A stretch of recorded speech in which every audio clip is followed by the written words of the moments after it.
娱乐至死，金钱至上，一日一更的圈妹又来了。什么作品在积压了2年且淋浴热空降开播的情况下，却能直接点燃观众炎炎夏日的追剧热情，将这个暑期档推向最高潮？答案只有玉骨遥了。从第一波攻速后浪到后面的长风度头藏不住，怎么看都差了点劲。本以为这个暑期也就这样了，直到天降玉骨遥，鹅厂上线首日直接斩获全国热度第一，全方面吊打同档作品，全网瞬间炸锅，热搜上个不停。总算是看到了，这才是真正的顶流。点开评论区，首先映入眼帘的字眼就是震撼。S 加巨制，颜值盛宴，加上演技在线，受众群体庞大，更有一众粉丝自带欢呼声登场，就连路人也要翘首以盼的程度，激动的无法言喻，已经被震撼无数次。特效看起来很有钱，带感，原声台词、特效炸裂等等，言语间难掩激动。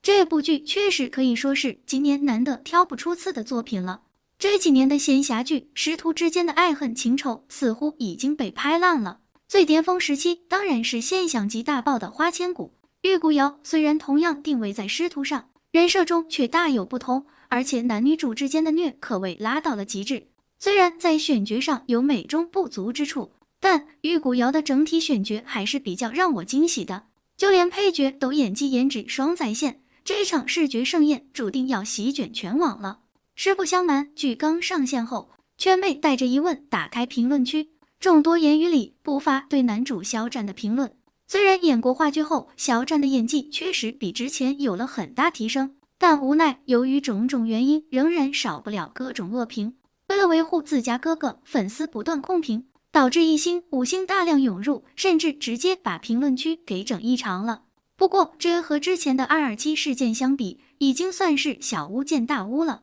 作为一名一夜爆红的顶流，肖战估计这辈子都没想过，自己有一天竟然差点被过激的衣食父母们毁掉。时间回到2020年2月底的某天，先是有人在微博发布了同人文下坠的最新章节，并附上 AO3 和 Lofter 链接。虽然作者标注了 Underage 警告，但由于文中肖战的角色是个有性别认知障碍的站街女，一群义愤填膺的粉丝认为这小说毁坏了偶像的形象，便开始以涉户案、色情为由疯狂举报，直到下坠被下架，还顺手把平台也举报了，最终导致 AO3 被封禁， Lofter 上大量文章被锁，甚至相关贴吧也都被封。不少作者都担心引火上身，迫不得已隐姓埋名，暂别江湖。一时间，大佬没法继续更新，读者没法继续追问，这事就如同导火索一般，将众人积压在心底的怒火点燃。什么小说圈、漫画圈、同人圈、耽美圈、动漫圈、配音圈，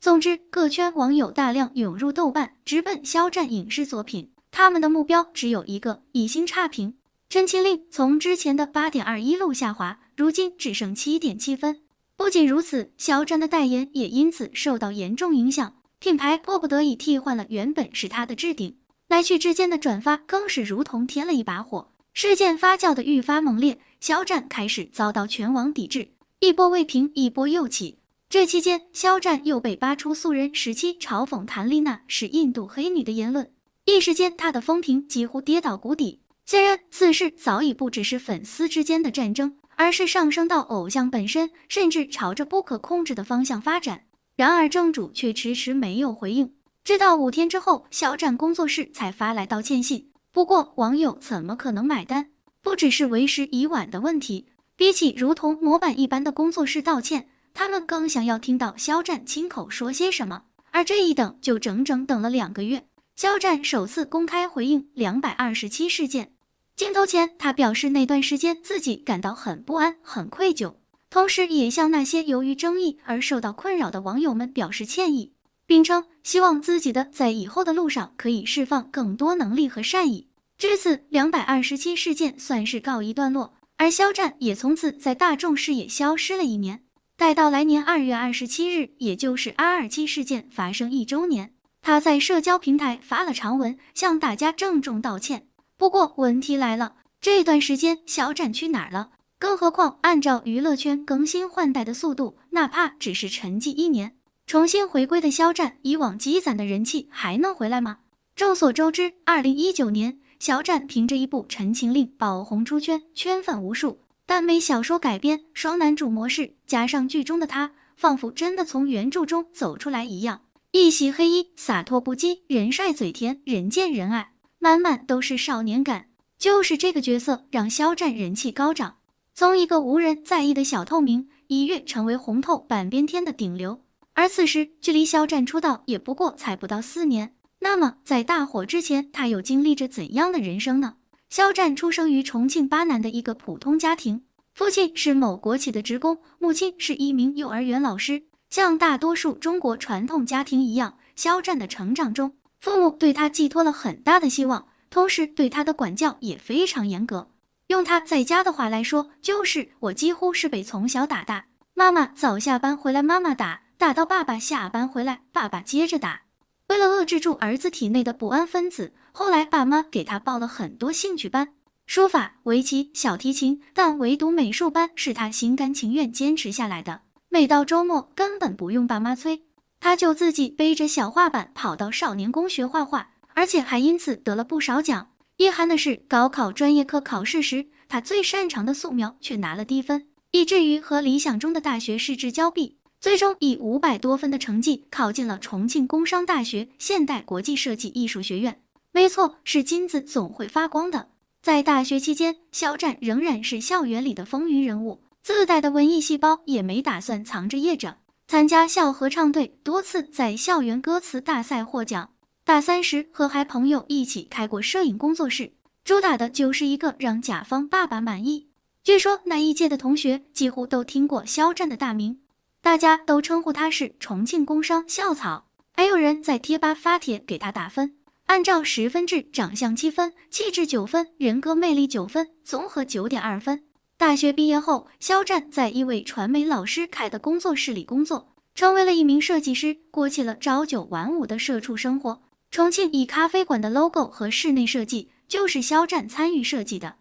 2015年，刚刚参加工作1年的肖战便以20万的价格卖出了自己的设计，而且肖战现在工作室的 logo 也是他亲自设计的。看得出来，就算是没进娱乐圈，肖战的才华仍然势不可挡。后来有大学老师联系到肖战，鼓励他去参加一档素人养成选秀节目《燃烧吧少年》。在他犹豫之际，工作室的老师只说了这么句话：去玩吧，淘汰了就给我乖乖回来上班。就这么，肖战走上了选秀这个相对陌生的舞台。虽然过程是痛苦的，但他还是顶着来自4面8的压力，一路披荆斩棘，最终以 X9 少年团成员的身份正式出道。虽然那一年肖战不过24岁，但在团里已经是年纪最大的了。没有接受过专业系统的训练，他只能自己摸索。那时身高183的肖战有150斤，这对于普通人来说完全没有问题，但对于需要出现在镜头前的艺人来说却根本不合格。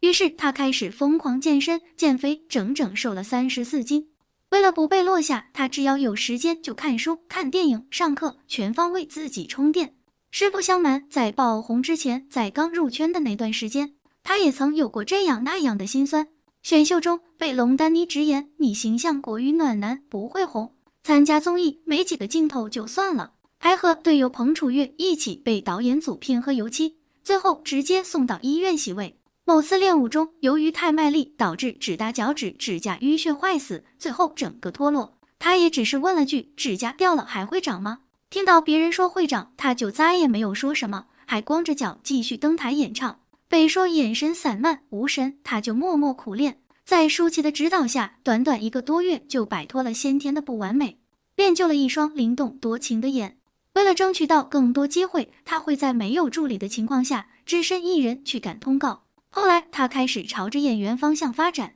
由于是非科班出身，付出的代价自然也要翻倍。在剧组，他会向有经验的前辈请教学习，沉下心来打磨剧本，揣摩人物。拍摄《狼殿下》期间，为了更贴近角色，他在徐克导演的要求下，他蓄发、蓄胡子、睡帐篷整整4个月。由于在高原，强烈的紫外线照射导致眼睛发炎，为了不耽误进度，他还是坚持拍摄直到杀青。拍摄《陈情令》时正值盛夏，他要被裹在繁复的古装里，顶着高温做各种动作，还要咽下用胶水粘连起来的生鱼。拍摄短片买耳朵时，为了更贴近人物形象，肖战要求不化妆、不做造型，素颜出镜，一镜到底。从仙侠到现实，从古装到现代，这对于肖战来说，无疑是一个巨大的挑战。在这样的舞台上，他慢慢沉淀下来，静静的磨练演技。3年时间，他总共参演了72场《如梦之梦》，每场8个小时，光是台词就有上万句，